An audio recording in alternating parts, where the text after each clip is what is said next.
경찰이 전자발찌를 훼손하고 여성 2명을 살해한 50대 남성 강모 씨에 대한 신상 공개 필요성을 검토하고 있습니다. 법무부가 내놓은 대책에 대해서는 뒷북 대응이라는 비판도 나오고 있는데요. 김성훈 변호사 연결해서 알아보겠습니다. 변호사님 나와 계시죠? 안녕하세요. 김성훈 변호사입니다. 예, 안녕하십니까.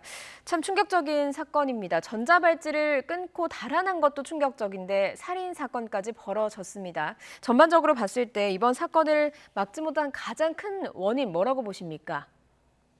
네, 결국은 전자발찌라는 것이 주고 있는 심리적인 압박, 심리적인 위압뿐만이 아니라 물리적으로 그리고 전자발찌를 훼손하고 범죄로 나아갔을 때 빠르게 모니터링을 할 뿐만 아니라 빠르게 대처할 수 있는 신속 대응 매뉴얼도 없었고 그런 의지도 없었고 그런 네. 절차도 이행되지 않은 것이 결국 이번 사건, 이렇게 정말 끔찍한 사건이 벌어진 이유라고 생각을 합니다. 그러니까 결국에는 전자발찌, 예, 네, 말씀하시죠. 말씀하시죠.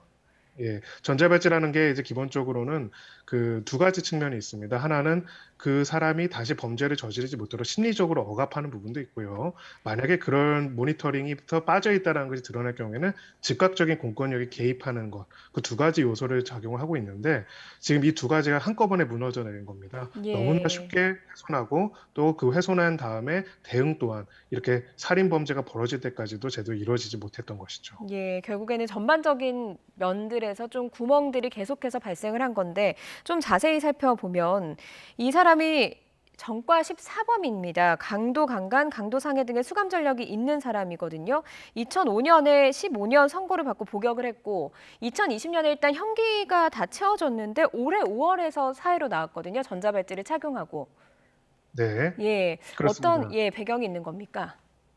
네, 기본적으로 이제 그 보호 관찰이라는 게 있습니다. 원래는 이제 예. 과거에는 보호 관찰이라는 개념이 있었죠. 그래서 기본적으로는 성이 선고가 되고 형이 만료한 다음에도 보호 감호라고 해가지고요. 조금 더 이제 재범의 위험성이 높은 사람들을 감호하는 그런 가두는 것입니다. 한마디로 그런 내용이 있었는데요. 이것이 2005년도에 이제 이 관련된 법이 개정이 됐습니다. 그래가지고 예. 지금 현재는 보호 감호 제도가 없는 상황이고요. 그래서 형기는 만료가 됐지만은 당시에 보호 감호가 여전히 효력이 있어서 보호 감호 중인 사람이기 때문에 원칙적으로는 보호 감호에서 가출소했다 이렇게 볼 수가 있고요. 아, 네. 예, 그리고 기본적으로 이 전자발찌라는 거는 이렇게 인신 구속을 벗어난 다음부터 차결하기 때문에 그 이후부터 이제 착용하고 있었다라고 볼 수가 있습니다. 예. 지금 보호감호 대상이었다. 2005년에 이미 보호감호 대상이어서 이번에 그 형기를 다 채우고 나서도 보호감호를 받았던 것이다. 이렇게 설명을 해주셨는데 지금 이 강 씨의 경우에는 2005년에도 보호감호 처분을 받다가 가출소에서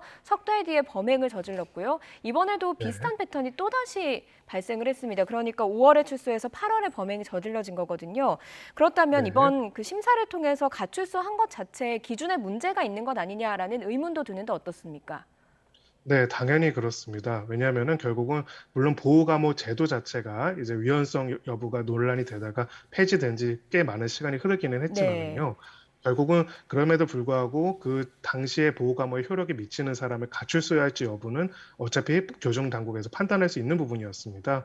그런 부분에서 이미 이렇게 중한형을 선고받은 다음에 벌써 처벌받고서 바로 나와서 하고 이렇게 재범 위험성이 아까 그 보도에도 나왔지만 재범 위험성이 조두순보다도 높다라고 평가된 네. 지표의 사람에 대해서 특별한 방비 장치 없이 전자발찌 하나만을 착용시켜가지고 내보냈다는 거는 굉장히 비난을 피할 수 없는, 비판을 피할 수 없는 부분이라고 생각합니다. 예, 이렇게 재범 확률이 높은 사람을 가출소할 때는 뭐 법무부나 정부 차원에서 좀 어떤 조치를 강화했어야 되는 겁니까?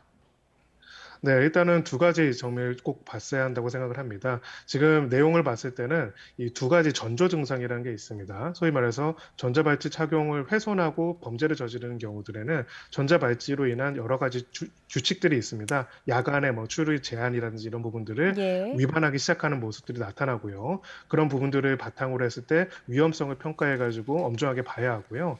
무엇보다 가장 이제 이 안타까운 점은 전자발찌가 훼손된 다음에 후속 대응입니다. 지금 음. 38시간 30분이라는 얘기가 나오고 있죠. 예. 전자발찌를 훼손하면은 지금 현재 법령상으로는 7년 이하의 징역에 처해질 수 있고 바로 구속도 가능한 겁니다. 네. 만약에 이 대상자가 훼손까지 했다라고 한다면 사실상 강력범죄를 애고하는 거나 마찬가지거든요. 그럼에도 불구하고 이런 부분에 대해 가지고 신병을 확보하고 추가적인 범죄를 막기 위한 신속적인 대응이 전혀 이루어지지 못했다는 점이 가장 안타까운 부분이라고 생각합니다. 예. 경찰에서도 뭐 이 사람을 찾기 위해서 나서긴 했지만 지금 저희가 YTN이 입수한 영상을 보면 상당히 좀 여유롭게 돌아다니는 모습을 좀 확인을 할 수가 있거든요. 네. 예, 이런 부분에 대해서 좀 안심했다라고 볼 수 있겠습니까? 아니면 경찰의 허점을 노린 거라고 볼 수 있겠습니까? 네, 뭐 일단은 이 사람의 심리적인 거를 떠나가지고 결과적으로는 전자발찌의 훼손이라든지 전자발찌 착용자로서의 여러 가지 준칙을 안 지키더라도 거기에 대해서 그렇게 엄중하게 대응하지 않는다는 거를 어느 정도 알고 있었을 가능성이 있어 보입니다. 네. 만약에 이제 발찌를 훼손을 하더라도 하면 바로 소위 말해서 추적이 들어오고 검거가 이루어질 수 있는 그런 상황이었다면은 저렇게 예. 거래를 활보할 수가 없었겠죠. 결국은 그런 부분에 대해 가지고 어느 정도 일종의 일정한 시간까지는 자신이 훼손한 다음에도 자유롭게 돌아다니고 자유롭게 범행을 할 수 있을 것이라는 거를 알고서 한 것이 아닌가라는 생각까지도 유추해 볼 수 있을 것 예. 같습니다.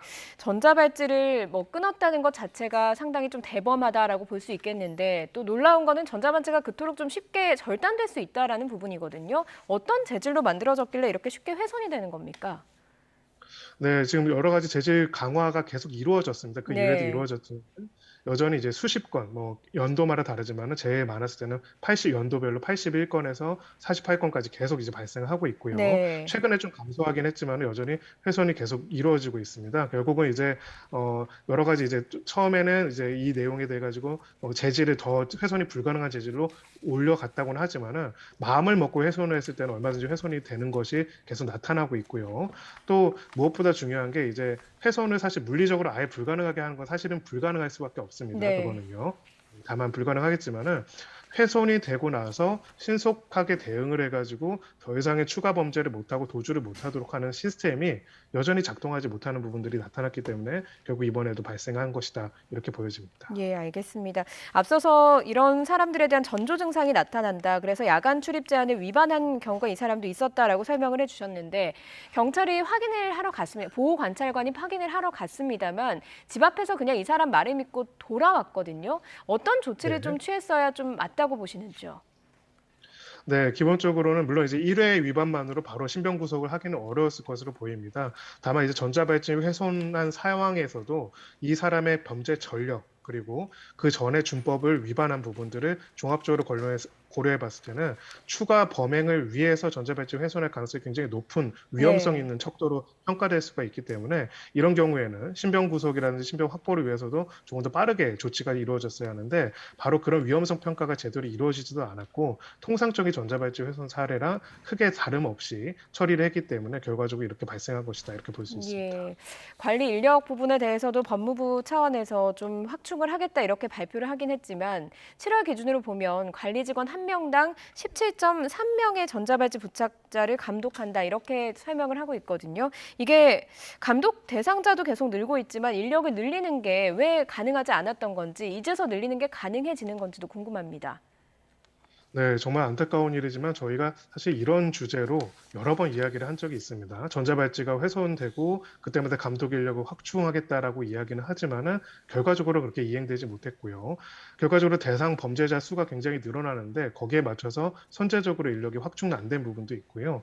또 이제 우려스러운 점은 이 전자발찌 대상자 중에서도 재범의 위험성이나 훼손의 위험성, 훼손 후의 범죄의 위험성들이 각각 다른 부분들이 있습니다. 네. 결국 전자발찌라는 하나의 수단에 불과하고요. 전자발찌 감독 체계라는 건 결국 그 사람들이 다시 범죄를 범하지 못하도록 하는 데 있거든요. 네. 근데 과연 그런 부분에 있어가지고 이 한 명이 17명을 관리한다고 했을 때 그 사람들의 대상자들의 이 어떤 재범의 위험성이라든지 패턴이라든지 이런 부분들에 대해 가지고 얼마나 면밀한 감시와 감독이 이루어졌는지 또 무엇보다도 사고가 발생했을 경우에 얼마나 빠른 대응 체계가 있었는지를 정말 잘못되어 있다는 거, 그 대응 체계가 부족했다는 거를 이번 사건으로 제대로 보여주고 있다고 볼 수가 예, 있습니다. 좀 관리 감독이 조금 더 강화되고 구멍이 없어야 된다라는 설명이셨습니다. 그리고 이 첫 번째 피해자가 이 강 씨의 집안에서 살해를 당했고 시신이 거기에서 발견이 됐거든요. 전자발찌는 사실 위치만 확인할 뿐 어떤 일을 하는지 모르다 보니까 근본적으로 이게 실효성이 있느냐 이런 의문도 제기되고 있습니다. 좀 대체하거나 보완할 수 있는 방안은 없는 겁니까? 네, 기본적으로 전자발찌 제도라는 거는 결국은 굉장히 뭐랄까 불가피하게 도입된 제도라고 볼 수가 있습니다. 과거에는 이제 보호 관찰 말고 보호 감호라는 게 있었거든요. 네. 이렇게 이 범죄자처럼 소위 재범의 위험률이 높은 경우에는 형을 살고 나서도 상당 기간 동안 사회에서 또 격리를 해가지고 현실적으로는 이제 처벌을, 그러니까 어떻게 보면은 사유로부터 격리하는 시간이 또 늘리는 네. 건데요.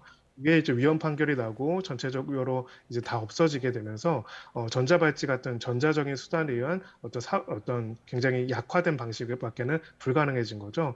일단은 지금 한 가지 큰 차이점을 저희가 이제 두고는 이제 2005년도로 현재랑 성범죄의 어떤 형량 기준 자체가 굉장히 달라져 있습니다. 음. 그래서 저희가 이제 보는 경우에 이렇게 가혹하고 계획적인 성범죄를 2번 이상 범한 경우에는 사실은 재범의 위험성이 굉장히 높습니다. 네. 저희가 이제 형의 양형의 기준을 산정함에 있어서도 이런 재범의 위험성에 대해서 충분히 검토해가지고 더 높은 양형 기준을 적용할 필요가 있다는 거고요. 두 번째 문제는 또 중요한 부분 중에 하나가 이 내용에 대해서 사실은 그 출소 이후에도 제대로 재범의 위험성이 있는지 없는지 혹은 어떤 상황이 있는지 보호관찰이라는 제도가 있습니다. 네. 보호관찰이라는 제도가 실제로 제대로 작동을 하면서 재범의 리스크가 있고 음. 이 부분들을 통제할 수 있는 여러 가지 정신적인, 화학적인 그런 부분들에 대한 조치까지도 같이 이루어지는 체계를 갖춰야만 이런 끔찍한 문제가 반복되는 것을 조금은 막을 수 있다 이렇게 생각합니다. 예, 알겠습니다. 이번 사건으로 피해자가 발생을 했기 때문에 변호사님 말씀하신 대로 전반적인 부분에 대한 좀 점검과 대책이 필요한 시점이 된 것 같습니다. 여기까지 듣겠습니다. 김성훈 변호사였습니다. 고맙습니다. 감사합니다.